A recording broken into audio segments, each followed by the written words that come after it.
नीलिमा और समन प्यार के समंदर में गोता लगाने को आतुर थे। स्वरा भी अपने पुराने जख्मों को भूलकर अलग ही दुनिया में खोने लगी थी। बिने धीरे धीरे कदम बढ़ा रहा था। उसे डर था कहीं फिर उसके जीवन की नया हिचकोले न लेने लगे। बिने के मोबाइल पर समन का नंबर फ्लैश होने लगा। हेलो बिने, कल शाम क्या कर रहे हो? क्या कल हम शाम को मिल सकते हैं? समन ने पूछा। कुछ खास नहीं, मैं आ जाऊंगा, कह विनय ने फोन कट कर दिया। चलो कल ही की विनय और सोरा की तू मैं दूर से देखेंगे। नीलिमा की तरफ देखते हुए कहा। हाँ हाँ, आप भी बहुत बदल गए हो समन, आप और इतनी शरारतें मुझे नहीं पता थी। नीलिमा ठहाके लगाने लगी। किसी और के लिए तो अस्थाई हम बदलते हैं, खुद के लिए बदलने से हम जीवन को अच्छा कर सकते हैं। अपने घर और गृहस्थी के लिए खुद में परिवर्तन लाना बहुत जरूरी है। अपनी अर्धांगिनी के सुख दुख का भागी बनना हर पति का कर्तव्य होना चाहिए। पत्नी का अपमान कर हर पति खुद का अपमान करता है। समन इतना कहते कहते बहुत ही भावुक हो गया। आप कब तक पिछली यादों का रोना रोते रहेंगे? चलो मीठी और अच्छी यादें बनाते हैं। समन का हाथ अपने हाथों में लेकर नीलिमा उसे प्यार से देखने लगी। तुम बहुत ही प्यारी हो बीबी साहिबा। सच्ची मैं बहुत मूर्ख था जो तुम्हारे जुल्फों की छाँव से दूर था। पति पत्नी एक दूसरे के पूरक हैं। अब एक यही बात याद रखूंगा। नीलिमा की आंखों में बड़े ही रोमानियत से देखते हुए कहा। बातों का सिलसिला यूं ही चलता रहा। न जाने कब रात से सुबह हो गई। नाश्ते के टेबल पर मम्मी जी हम सब शाम में बाहर चलें। शाम को नीलिमा ने सुझाव देते हुए पूछा। तुम तीनों घूमाओ, हम दोनों पड़ोस में एक जन्मदिन की पार्टी है, उस पार्टी में हमारा जाना भी बहुत ज़रूरी है। उसे भी हम बूढ़ों का क्या काम, तुम लोगों के साथ। मंद मंद मुस्कुराते हुए शोभा जी ने कहा। हाँ हाँ, कब सबके चेहरे खिल उठे। मुझे भी नहीं जाना भैया, आप दोनों जाओ, स्वरा ने सपाट लहजे से कहा। नहीं स्वरा, मैं तुम्हारे भैया के साथ अकेले जाने का जोखिम नहीं उठा सकती। नीलिमा ने भी स्वरा के साथ मस्ती की। हाँ हाँ भाभी, ज़्यादा चालाकी नहीं, भैया पहले जैसे नहीं रहे, बहुत बदल गए। स्वरा ने भी शरारती अंदाज में कहा। पीले सूट में आती हुई स्वरा को देखकर समन का मन मन ही मन उसकी खुशियों की दुआएं मांगने लगा। स्वरा भैया, मुझे लेकर इतने भावुक मत हुआ करो, समन को टोक कर स्वरा ने कहा।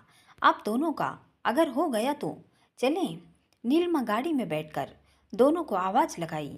सबके चेहरे खिल उठे। चलो भाई स्वरा, तुम्हारी भाभी को बड़ी जल्दी है, समन ने हंसते हुए कहा। तीनों हंसते हुए निकल गए।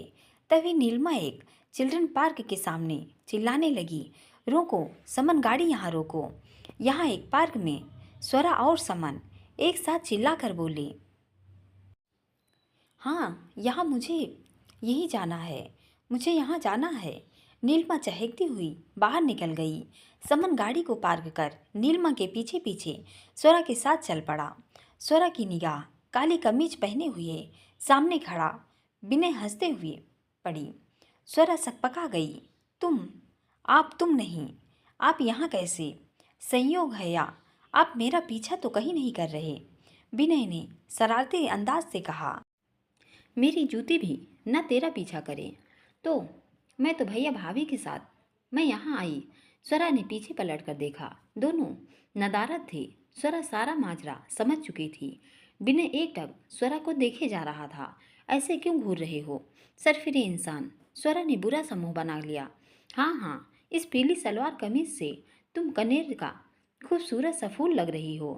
बिन मेकअप के बहुत ही मनमोहक लग रही हो, विनय अपने ही अंदाज में मुस्कुराते हुए बोले जा रहा था।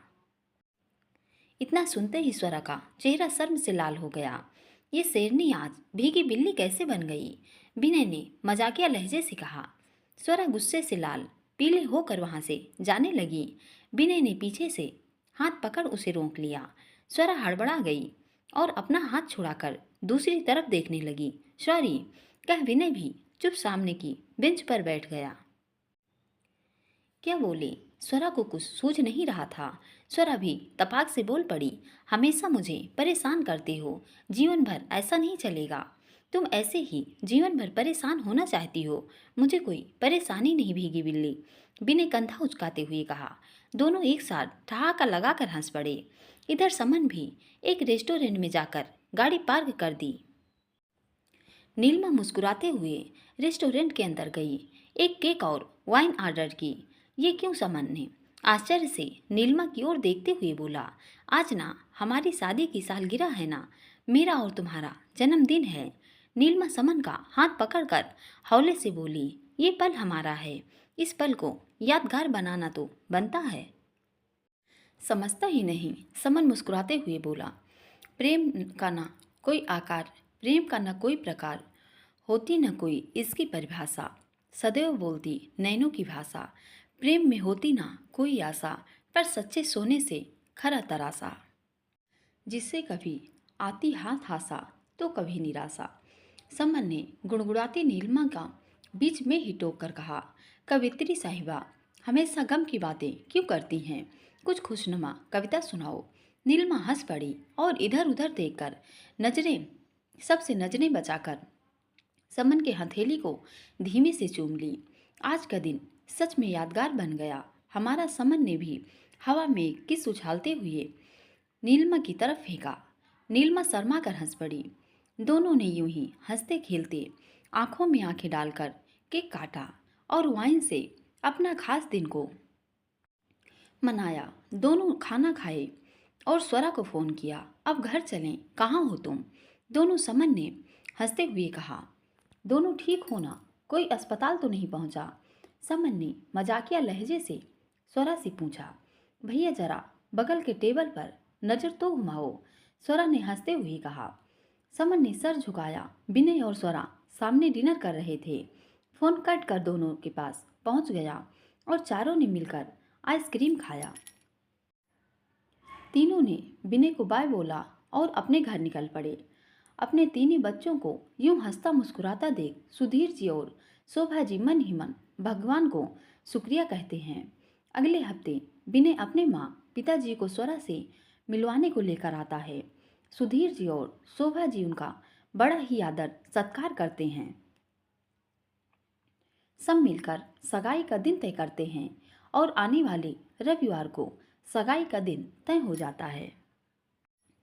रविवार का दिन ठीक रहेगा ना समन? विनय ने समन से पूछा। समन हंसते हुए कहा, हाँ मुझे कोई परेशानी नहीं है, अपनी दोस्त से पूछ लो और उस झगड़ालू लड़की से जरूर ही पूछना। देखो स्वरा, अब तो तेरे भैया ने भी मान लिया है तुम झगड़ालू हो। विनय ने सबके सामने स्वरा को छेड़ते हुए कहा। स्वरा नजर झुकाए अपने सास ससुर के सामने सामान्य बन रही। हाँ हाँ देखा समन, शेरनी भीगी बल्ली बन गई।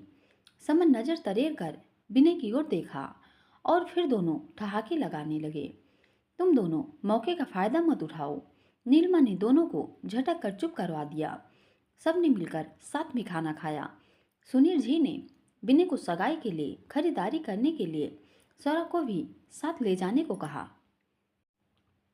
जरूरत नहीं है, हम सब मिलकर सारी तैयारी कर लेंगे। विनय की नज़र स्वरा से टकराई। स्वरा झेप गई। विनय मुस्कुराता हुआ जाने लगा। नीलिमा ने स्वरा को चुटकी काटी। स्वरा विनय कब चला गया? स्वरा शर्मा गई और भागकर अपनी माँ के गले लग गई। दूसरे दिन विनय स्वरा को खरीदारी के लिए लेने के लिए आया। नीलिमा चहकते हुए कहा, मिस्टर टॉपर, अपनी नीलू को भूल ही गए हो। तुम मेरी इकलौती दोस्त हो, तुझे कैसे भूल सकता हूँ? विनय ने भी उसी अंदाज से जवाब दिया। हाँ हाँ, तुम कभी नहीं सुधरोगे। नीलिमा ने भी हंसते हुए स्वरा विनय को बाय बोल अपने काम में लग गई। आप और भाभी बहुत अच्छे दोस्त हैं ना? स्वरा ने विनय से बात की शुरुआत की। हाँ, स्वरा गहरे और पक्के दोस्त हैं। कॉलेज में एक बार मुझे पैसे की ज़रूरत थी, मैं सबके पास गया, किसी ने मदद नहीं की। स्वरा ही ने मेरी मदद की थी। मैं भीड़ में रहने में विश्वास नहीं रखता। उस भीड़ में से बस कोई एक जो आपके सुख दुख के साथ निभाए, बस उस इंसान के साथ खड़ा रहने में विश्वास रखता हूँ, विनय ने गंभीरता से कहा। स्वरा ने मुस्कुराते हुए कहा, आपकी बातों में सच्चाई है, शायद मैं भी इन्हीं चीज़ों में विश्वास रखती हूँ। दोनों अपनी खरीदारी कर साथ में घर लौट रहे थे। विनय ने धीरे से स्वरा का हाथ पकड़कर कहा, आप चाहें तो हम गहरे दोस्त बन सकते हैं। बस विनय, आप भी मेरा हाथ कभी मत छोड़ना। स्वरा ने दूसरे हाथ से विनय के हाथ को पकड़ते हुए कहा, नहीं छोड़ूंगा, आप न छोड़ जाना कहीं। विनय ने गहरी सांस लेते हुए कहा। दोनों ने एक दूसरे के आंखों में झांक कर जीवन भर साथ निभाने का वादा किया। स्वरा बाय कह चली आई। उसका दिल तो विनय के पास ही रह गया था। विनय को जीवन के साथी के रूप में पाकर स्वरा बहुत खुश थी। सगाई की तैयारियों के बीच भी समन और नीलमा प्यार के गोते लगाते रहते। शोभा जी यही तो चाहती थी, उनके घर भी खुशी के दीप जले। सगाई का दिन भी आ गया। स्वरा के कुछ दोस्त और समन के कुछ बिजनेसमैन दोस्त थे। विनय की तरफ से भी सिर्फ करीबी रिश्तेदार आने वाले थे। नीलमा ने हल्के मेकअप से स्वरा को तैयार किया और खुद भी तैयार होने चली गई। गुलाबी रंग का लहंगा स्वरा पर बहुत फब रहा था। स्वरा की माँ शोभा जी उसकी बार बार नजरें उतार रही थी। स्वरा की मन खुशी से चेहरे पर साफ झलक रहा था। समन स्वरा को खुश देखकर मन ही मन खुशी से झूम उठा। उसे विनय को स्वरा के लिए चुनकर खुशी हो रही थी। हरे रंग की खूबसूरत साड़ी में लपटी नीलमा बला की खूबसूरत लग रही थी। समन देखते ही रह गया। क्या देख रहे हैं? समन, मैं नीलमा हूँ, आपकी बीवी, शायद आप भूल गए। नीलमा ने हंसते हुए कहा। विनय और स्वरा रस्म के लिए आए। विनय ने हौले स्वरा के कान में कहा, आज आप बहुत खूबसूरत लग रही हैं। आज तो गुलाबो। स्वरा का सुर्ख चेहरा शर्म से लाल हो गया। कुछ सवालों को सवाल ही रहने दो, मत ढूंढो जवाब, उलझन में ही रहने दो। आए जो तेरे दर पर, दर अपना बंद ही रहने दो। दर दर भटकता रहा हूँ, अपने दिल का बंजारा ही रहने दो। वर्षों से जो पसरा है मौन, रमैया रहने दो। आंखें कहती हैं बातें हमारी, आंखों को ही बातें करने दो। क्यों उलझी दो, अंत द्वंद में भावनाओं में बह जाने दो।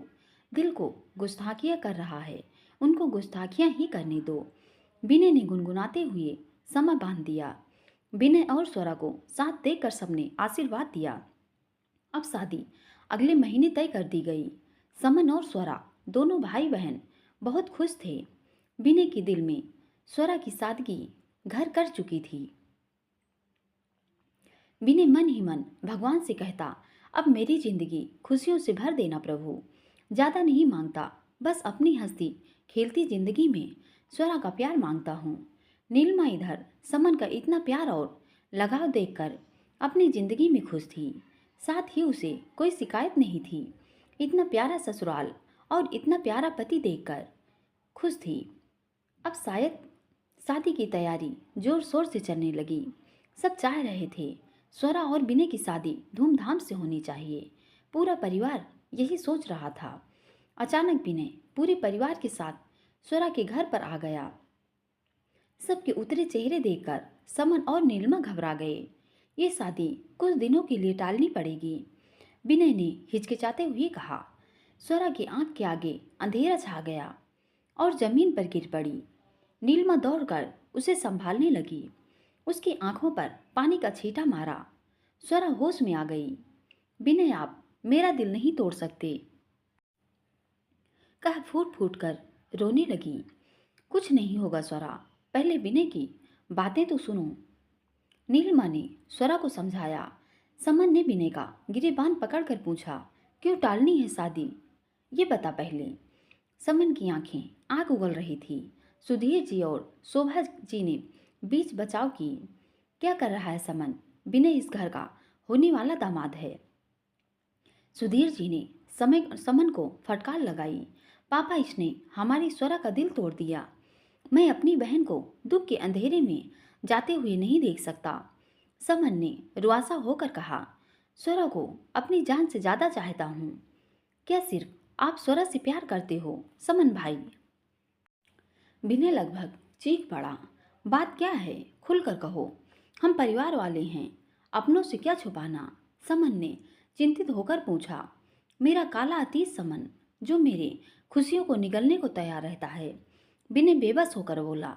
तुम्हारी जिंदगी से तो कब का जा चुकी है। नीलमा ने सवालिया लहजे से कहा। यार नीलू, वो मुझे छोड़कर गई, पर मेरी बीवी अभी भी अचानक इतने सालों के बाद दावा कर रही है। विनय झुंझलाते हुए कहा। सुधीर जी और समन माथे पर हाथ टेक कर सोफे पर लद गए। मैं गांव जा रहा हूँ, अब पंचायत में बात होगी, उसके बाद देखता हूँ। विनय इजाजत लेकर जाने लगा। स्वरा की ओर मुंह कर बोला। तुम परेशान मत होना, मैं आऊँगा। विनय भरोसा दिलाकर जाने लगा। परिवार के सारे सदस्य उसे जाते हुए देखने लगे। विनय के जाते ही स्वरा अपने कमरे में जाकर फूट फूट कर रोने लगी। नीलिमा और समन उसके पीछे पीछे कमरे में गए उसे संभालने के लिए।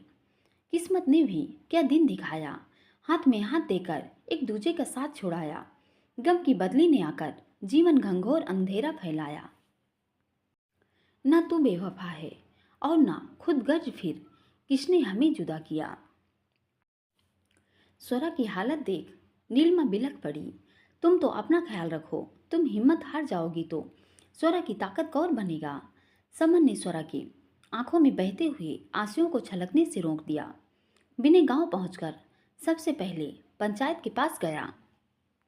काका, मैं कब तक मुखिया और उसकी बेटी के जुल्मों को सहूं। विनय ने तल्ख लहजे से सरपंच को कहा। बेटा, हम सब आज ही सारा मामला से अवगत हुए। हम बहुत शर्मिंदा हैं। अपनी दबंगई से हमारे गांव के परिवार को सता नहीं सकता है। सरपंच ने भी तीखे स्वर में विनय को भरोसा दिलाया। पूरा गांव तुम्हारे साथ है। प्रभा उस रघु से शादी करना चाहती थी, अपने पिता के दबाव में आकर मुझसे शादी के लिए राजी हुई। प्रभा ने रघु से शादी करने के लिए मुझ पर इतना बड़ा आरोप लगाया, विनय ने खींचते हुए कहा। घर पहुंचते ही प्रभा के पिता पूरे दल बदल के साथ पहुंचे हुए थे। विनय बेटा, प्रभा से गलती हुई, मैं मानता हूँ। उस समय तुम और तुम्हारे परिवार वालों ने भी कुछ नहीं कहा। मैं उसको उसकी जिंदगी खराब करने से रोक लेता। बहुत ही विनम्रता से बोली। हाँ मुखिया जी, आपकी बेटी के कारण कितना कठिन समय देखा है, आपको इसका अंदाजा भी है। विनय ने गुस्से से कहा। बेटा, अपनी बेटी की खुशी की भीख मांग रहा हूँ। मेरी अबोध बच्ची से अनजाने में बहुत बड़ी भूल हो गई। मुखिया जी दोनों हाथ जोड़ गिड़गिड़ाने लगे। विनय उनके हाथ को थाम कर बोला। मुझे प्रभा से कोई गिला नहीं है। मैं अपनी जिंदगी में आगे बढ़ चुका हूँ। मेरी बेटी दुखी रहेगी तो मैं तुझे भी खुशहाल नहीं रहने दूंगा बबुआ। मुखिया जी धमकाते हुए कहा। आपकी और आपकी बेटी की असलियत यही है, आप कभी नहीं बदलोगे। जाओ, अब पंचायत में बात होगी। विनय ने पलटकर तीखे स्वर में मुखिया को घर से बाहर का रास्ता दिखा दिया। मुखिया विनय और उसके परिवार घूरते हुए पैर पटक कर बोला। अंजाम भुगतने को तैयार रहना। विनय ने भी चीख कर बतला दिया। शांत हो जा बेटा विनय, कि माँ ने शांत करवाकर पानी का गिलास थमा अंदर चली गई। तभी उसके पिताजी बाहर से हड़बड़ाए हुए आए। बेटा चल, पंचायत को पैसे देकर हमारे खिलाफ न कर दे। ऐसा कुछ नहीं होगा बापू, आप चिंता मत करो। विनय निश्चित होकर बोला। बापू आप आराम करो, मैं अभी आता हूँ। कह नंदू अपने दोस्त से मिलने निकल पड़ा। नंदू के साथ प्रभा से मिलने चला गया। प्रभा के घर पर सारे लोग थे। दामाद बाबू आए हैं, कई सारे लोग स्वागत के लिए दौड़ पड़े। विनय, मुझे प्रभा अकेले में कुछ बात करनी है, कह सीधे उसके कमरे में चला गया। प्रभा, आप क्या चाहती हो, मुझसे साफ साफ आज कह दो। तुम्हारे नाटक में मेरी जिंदगी खराब हो गई। विनय ने स्पष्ट शब्दों में प्रभा से पूछ लिया। मुझे आपसे प्रेम हो गया है, इसलिए रघु से शादी करने के लिए मना कर दिया। मुझे अपने साथ ले चलो, मैं घर के एक कोने में पड़ी रहूंगी। प्रभा रोते हुए बोली। तुम बहुत होशियार हो या लोगों को बहुत बेवकूफ़ समझती हो। विनय ने तंज कसते हुए कहा, तुम्हारी बेरुखी मंजूर है मुझे, पर तुम्हारे नाम के बिना जी न पाऊंगी। प्रभा विनय के पैरों पर गिर पड़ी। कितना ढोंग कर लेती हो तुम थकती नहीं हो क्या? विनय बिफर पड़ा। प्रभा का अभिनय भी चालू रहा। विनय प्रभा पर खिसियाते हुए अपना पैर पटकते हुए वापस आ गया। शाम होते होते पंचायत बैठ गई। इस बार गांव की अपनी इज्जत प्रतिष्ठा की बात थी। प्रभा का पिता मुखिया ने उल्टी चाल चल दी। मेरी बेटी से गलती हो गई, अब अपने पति और ससुराल वालों के साथ रहना चाहती है।